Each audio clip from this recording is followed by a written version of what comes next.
E bia aqui, como invitado, nós lo vai ter Tio Chong. Então, Tio Chong, a la vez também, durante o dia, lo tem uma prestação tocante de norma e valor, né? Então, com nós está andando com essa aqui hoje em dia e, mais bem, que importância essa aqui tem para com nosso futuro. A etiqueta também forma parte de parte muito importante de nossa norma e valor, né?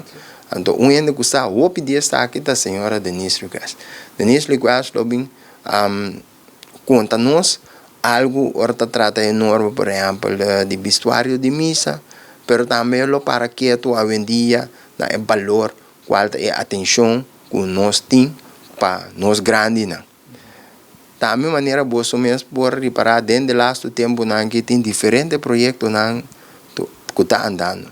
Então, onde está Making Heritage Together, qual está projeto inicial, que está fructífero, projeto hobby fructífero, tem uma forma de cooperação, colaboração, entre Tenamar, Universidade de Utrecht e também a organização local. Então, não bem conta nós tocante de projeto aqui, mas também bola uma oportunidade para atender com abo mês, por participar do projeto aqui.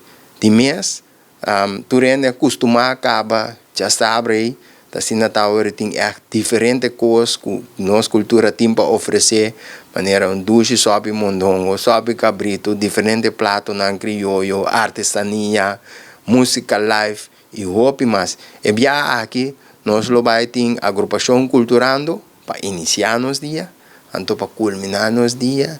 E bem aqui para promover na magazine direito, nós vai ter apresentação live de Kunuku Boys.